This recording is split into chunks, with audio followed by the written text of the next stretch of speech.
اس قدر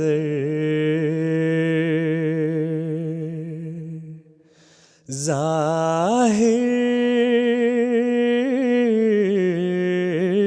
ہے نور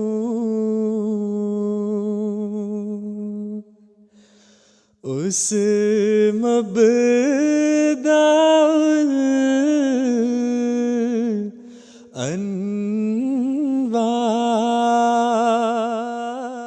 حضور انور ایدہ اللہ تعالی بنصرہ العزیز کی پرشفقت اجازت سے ادارہ الفضل انٹرنیشنل کی ایڈیٹوریل ٹیم کے ممبران نے ٹیم بیلڈنگ کی غرض سے مورخہ 21 تا 22 جنوری 2026 اٹلی کے شہر روم کا سفر کیا۔ اس سفر میں یوکے میں مقیم ادارے کے 10 ایڈیٹوریل ممبران شامل تھے۔ سفر کے دوران ٹیم ممبران کے مختلف مقامات پر سفر کی اپڈیٹ اور تاثرات بھی لیے گئے، اور ساتھ ہی ساتھ ناظرین کی سہولت کے لیے کوسٹ بریک ڈاؤن بھی شامل کیا گیا۔ بدھ 21 جنوری کو صبح 9:15 بجے ہماری فلائٹ لندن کے لوٹن ایئرپورٹ سے روانہ ہوئی۔ ہم 3 گاڑیوں میں خود ڈرائیو کر کے ایئرپورٹ پہنچے اور راستے میں نماز فجر ادا کی۔ ایئرپورٹ پہنچ کر تمام ٹیم ممبران نے مل کر ناشتہ کیا۔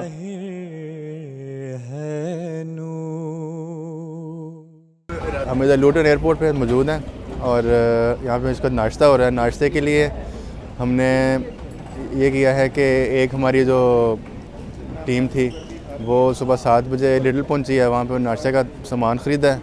اس کے علاوہ پھر ہم گھر سے 2 تھرموس میں چائے لے کے آئے ہیں، اور اس کے ساتھ ہمارے حافظ صاحب ہیں، طلعت صاحب، انہوں نے گھر سے انڈے ابالے ہیں، جو ان کا گھر بالکل قریب ہے، یہاں سے کوئی 10 منٹ کی ڈرائیو پہ ہے، تو گرم گرم انڈے بھی یہاں پہ ہیں ہمارے پاس۔ تو اس ٹائم جو ہم سارے ناشتہ کر رہے ہیں، اور جو لنچ ہے وہ بھی سینڈوچز وغیرہ ہم نے گھر سے بنوا کے لے کے آئے ہیں، تو وہ بھی ہم نے تقسیم کر دی ہیں سب کو، تاکہ ہر کوئی اپنی سہولت کے حساب سے لنچ کر لے۔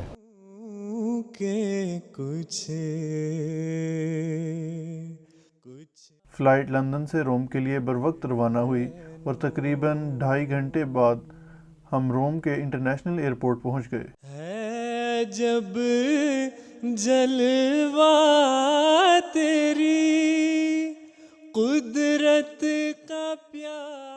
ایئرپورٹ پر دوپہر کا کھانا ہم نے سادہ انداز میں سینڈوچز کی صورت میں کیا، جو ہمارے 2 ساتھی گھر سے تیار کر کے لائے تھے۔ اس کے بعد ہم کوچ کے ذریعے روم کے مرکزی ٹرین اسٹیشن ٹرمینی پہنچے، جس کا سفر تقریباً 45 منٹ پر مشتمل تھا۔ یہاں سے ہم نے ٹرین اور بس کے ذریعے شہر کی سیر کا آغاز کیا اور سب سے پہلے دنیا کی مشہور تاریخی عمارت کولوسیوم دیکھی۔ کولوسیوم روم میں واقع تقریباً 2000 سال پرانا عظیم اسٹیڈیم ہے، جہاں قدیم دور میں گلیڈیٹرز کے مقابلے ہوا کرتے تھے۔ آج بھی یہ عمارت رومن تہذیب، طاقت اور تاریخ کی ایک زندہ علامت ہے۔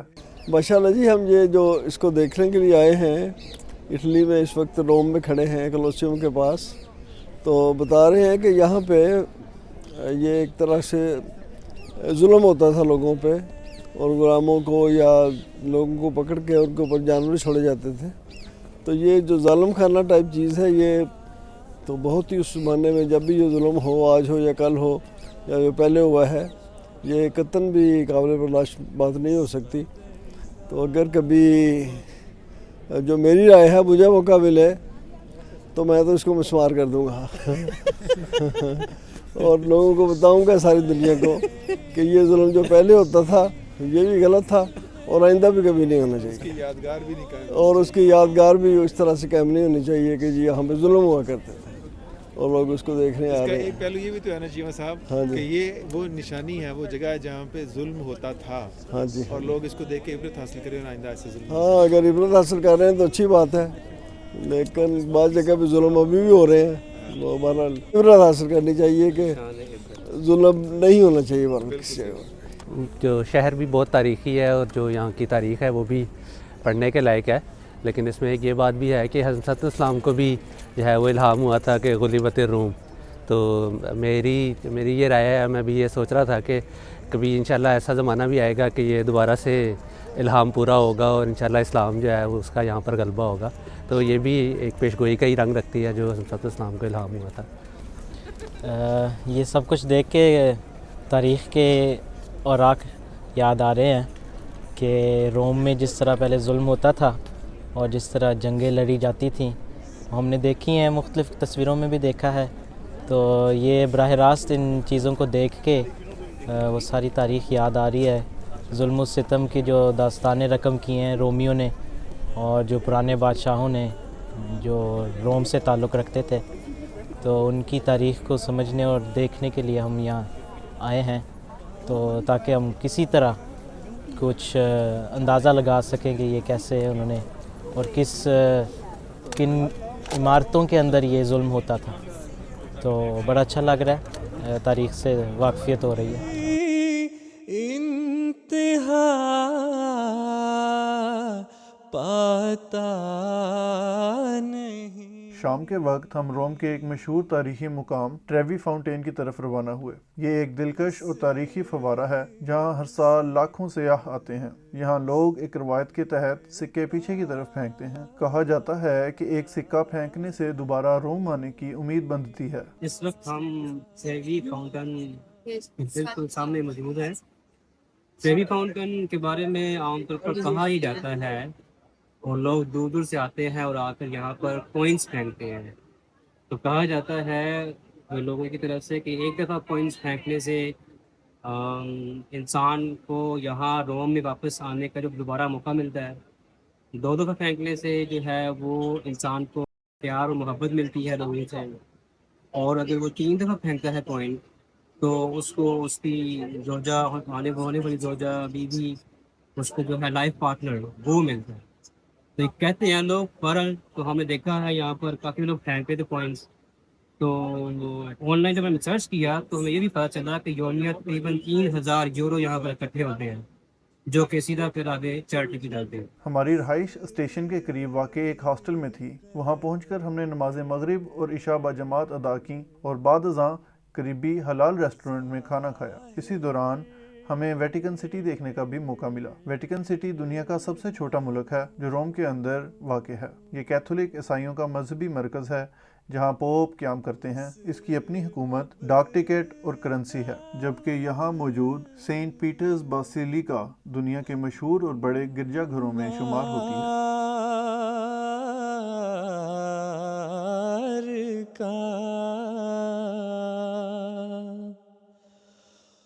بن رہا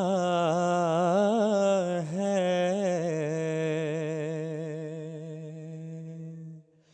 سارا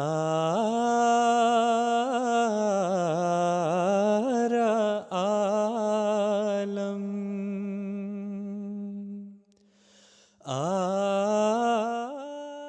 رات آرام کے بعد اگلے روز صبح 7 بجے نماز فجر با جماعت ادا کی گئی، جس کے بعد ہاسٹل سے چیک آؤٹ کیا گیا اور ناشتہ اسی حلال ریسٹورنٹ میں کیا گیا.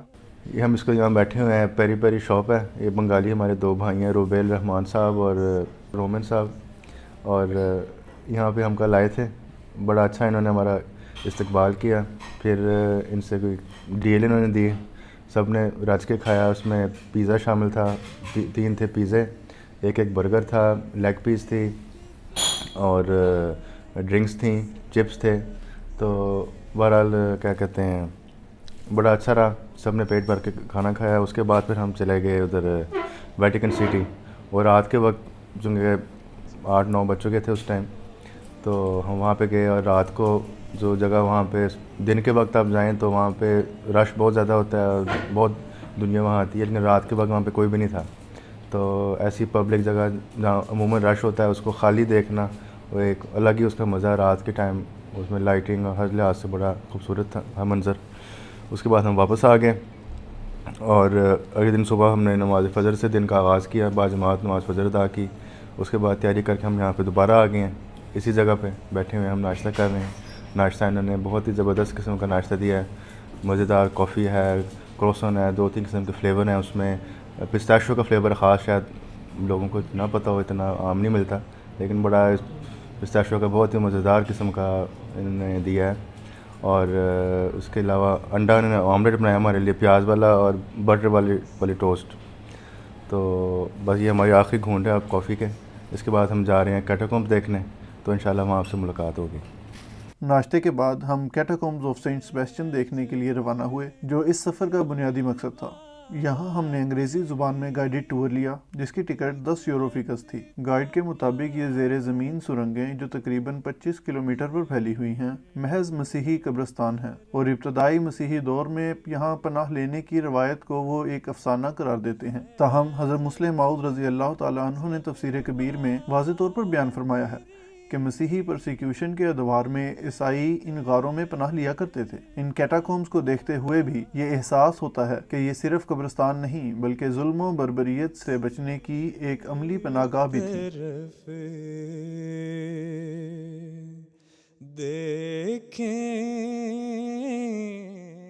ابھی ہم نے کیٹاکومز دیکھے ہیں، انہوں نے ان کے مطابق جو انہوں نے جو گائیڈ تھی ہمارے ساتھ، انہوں نے تو اس بات کو نہیں مانا کہ یہاں پہ کوئی رہتا تھا یا کوئی مخالفت تھی۔ ان کا جو ہے وہ یہ کہتے ہیں کہ یہ صرف قبرستان ہے اور یہاں پہ عیسائی جو ہوتے تھے وہ دفن کرتے تھے اور یہاں پہ آ کے دعائیں کرتے تھے۔ لیکن بہرحال ہم نے جو دیکھا ہے اس سے تو بہرحال یہ پتہ چلتا ہے کہ یہاں پہ رہتے بھی تھے، کیونکہ انہوں نے وہاں پہ روشنی کے لیے بھی انتظام تھا، ہوا کا بھی انتظام تھا۔ پھر انہوں نے مختلف جگہوں پہ مثلاً ایک جگہ مچھلی بنائی ہوئی تھی، اب انہوں نے اس کی اور کوئی انٹرپریٹیشن کی ہے، لیکن ہم یہ ایک سمجھ سکتے ہیں یا ایک رائے یہ بھی ہے کہ چونکہ اس کا مخالفت تھی اس لیے وہ کھل کے اپنی عیسائیت کا اظہار نہیں کر سکتے تھے۔ قرآن کریم میں بھی یہ لکھا ہوا ہے، اس لیے انہوں نے سمبل کے طور پہ یہ چیزیں بنائی ہیں۔ پھر حضرت عیسیٰ کا اور بھیڑوں کا وہ ایک تھا، انہوں نے کوئی اور کہانی بنائی ہوئی تھی اس کی، لیکن وہ بہرحال پتہ لگتا ہے کہ جیسے بائبل میں آتا ہے کہ میں اسرائیل کی گمشدہ بھیڑوں کے لیے آیا ہوں، تو وہ بھیڑ کا تصور بائبل ہے وہ انہوں نے وہاں پہ بنایا ہوا ہے۔ پھر یہ یوسف جو ایکس بنا ہوا تھا نجار، تو وہ وہاں سے ہمیں ایک خیال ہو سکتا ہے کہ شاید یہ وہ چیز ہو۔ تو بہرحال اور مختلف چیزیں بھی تو بہت چیزیں دکھائی بھی انہوں نے بند کی ہوئی ہیں، تو میرے خیال میں اگر وہ بھی اگر کھولیں یا دیکھیں تو اس سے مزید ثبوت مل سکتے ہیں کہ جو قرآن کریم کی بات ہے وہ بہرحال سچی ہے، اور یہاں پر عیسائی مخالفت کی وجہ سے آتے تھے، ورنہ شہر سے ادھر یہاں پہ آنا اور ادھر دفن کرنا محض وہ کوئی عقل والی بات نہیں لگ رہی۔ مخالفت تھی، اور وہ ہم نے آخر پہ یہ مان بھی گئی تھیں کہ مخالفت کا ذکر کیا تھا انہوں نے کہ مذہبی آزادی نہیں تھی، تو بہرحال کچھ نہ کچھ کہیں جگہ پہ آگے یہ بھی مان جاتے ہیں بات کو، لیکن اس طرح کھل کے شاید یہ اپنے عقیدے کی وجہ سے اظہار نہیں کر سکتے جو قرآن کریم کی بات سچی ثابت ہوگی۔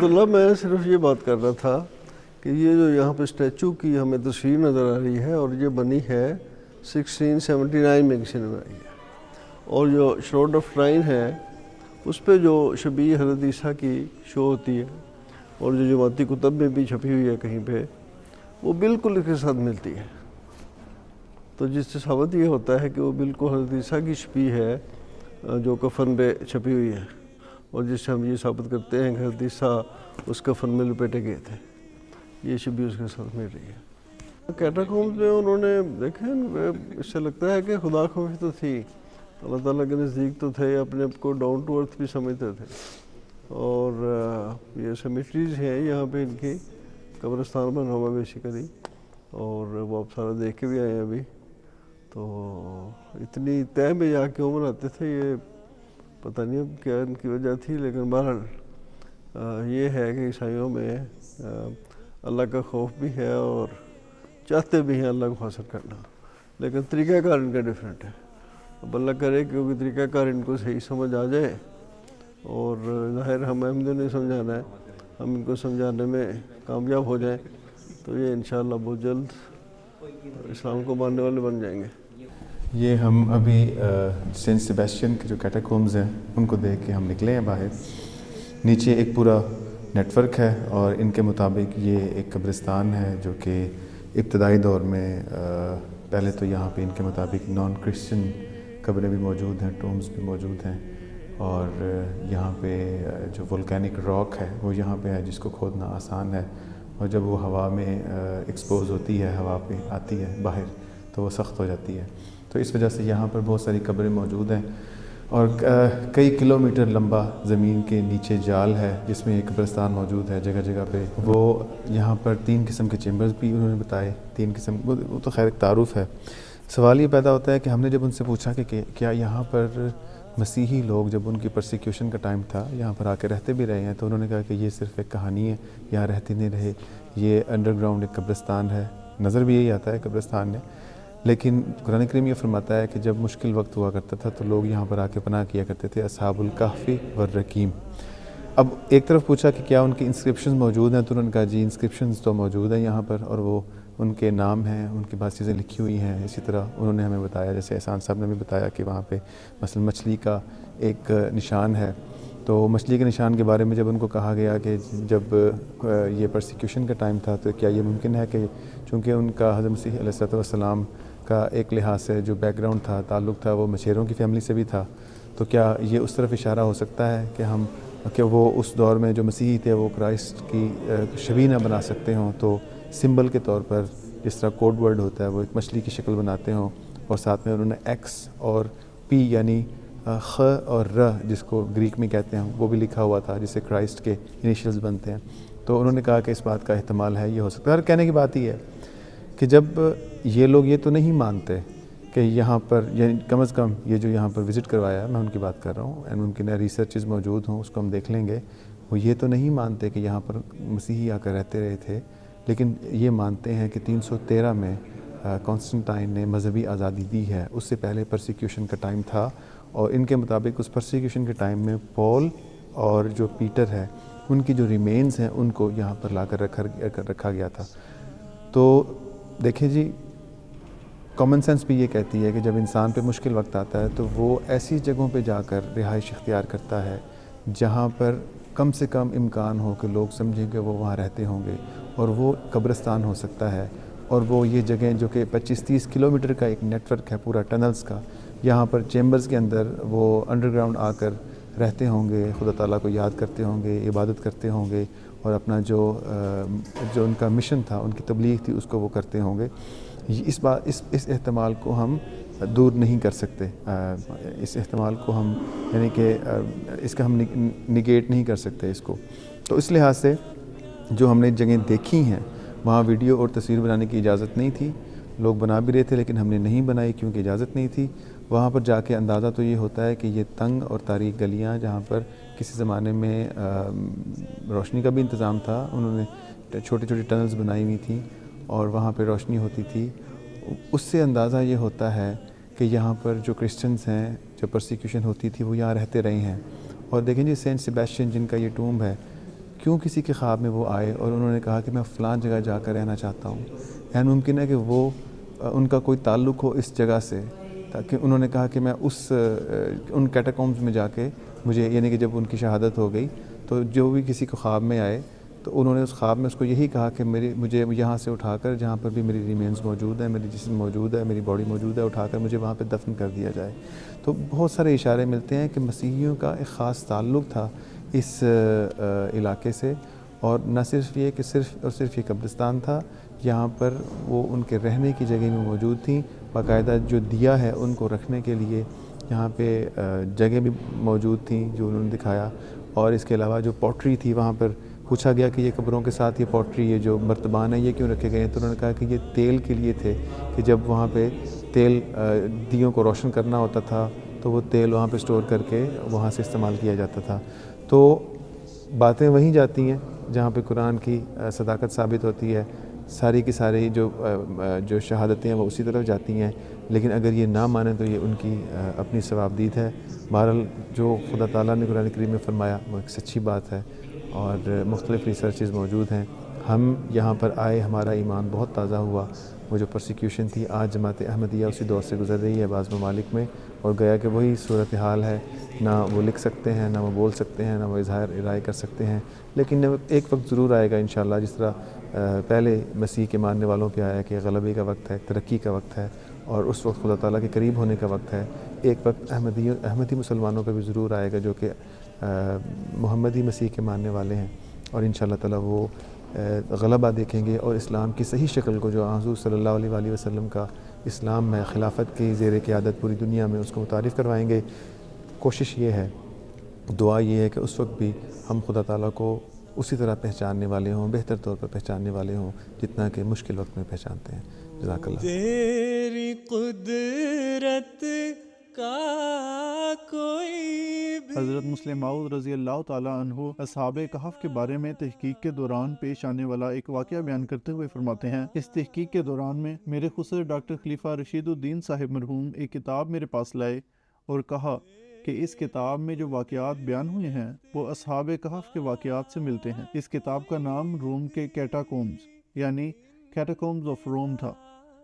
میں نے وہ کتاب لے کر پڑھی اور میری بھی یہ رائے ہوئی کہ اس میں بیان کردہ روایات پر اصحاب کہف کی تحقیق کی بنیاد رکھی جا سکتی ہے۔ تفسیر کبیر جلد نمبر 6 صفحہ 480۔ پھر ان کیٹاکومز کے چشمدید حالات بیان کرتے ہوئے فرمایا کہ یہ تہخانے 3 منزل میں بنے ہوئے ہیں، اور 1924 میں انگلستان جاتے ہوئے روم میں نے خود ان کو اپنی آنکھ سے دیکھا ہے۔ پہلی منزل کے کمروں کو تو انسان بغیر زیادہ تکلیف کے دیکھ سکتا ہے، دوسری منزل میں بہت دم گھٹتا ہے، اور تیسری منزل یعنی سب سے نیچے کے تہخانے میں جانا تو نمی اور تاریکی کی وجہ سے قریباً ناممکن ہوتا ہے۔ میں نے دیکھا ہے کہ ان تہخانوں کو مسیحیوں نے اپنی ضرورت کے مطابق اس طرح بنا لیا تھا جیسے بھول بھلیاں ہوتی ہیں۔ تفسیر کبیر جلد 6 صفحہ 485۔ کیٹاکومز کی سیر کے بعد 3 ممبران نے کولوسیوم کو اندر سے دیکھا، جبکہ دیگر ساتھیوں نے شاپنگ وغیرہ کی۔ شام 5 بجے ہم سب دوبارہ اکٹھے ہوئے اور کوچ کے ذریعے ایئرپورٹ روانہ ہوئے۔ ہماری واپسی کی فلائٹ شام 7:45 بجے روانہ ہوئی اور لندن کے وقت کے مطابق رات 8:50 پر لوٹن ایئرپورٹ پہنچ گئی۔ یہاں سے ہم اپنی گاڑیوں کے ذریعے گھروں کی طرف روانہ ہوئے اور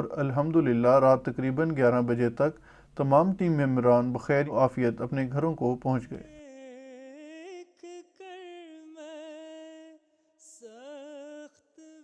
اس سفر کے دوران جیسا کہ میں نے بتایا جو فلائٹ ٹکٹ ہے اس پر خرچ 43 پاؤنڈ فی کس آیا۔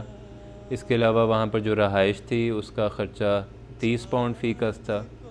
پھر جو وہاں پر ہم نے ٹریول کیا جس میں کوچ کی ٹکٹ تھی اور پھر وہاں پر جو لوکل پبلک ٹرانسپورٹ ہے اس کی ٹکٹ تھی، تو دونوں کا ملا کر جو ٹرانسپورٹ ہے اس پر خرچہ 19 پاؤنڈ آیا۔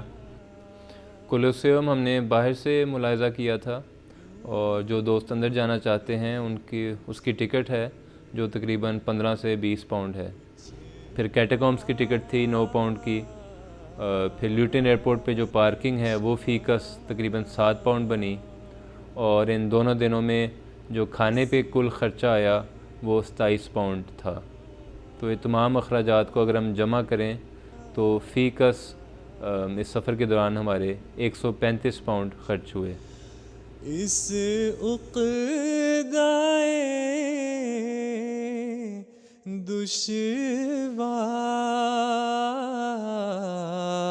دشوار کا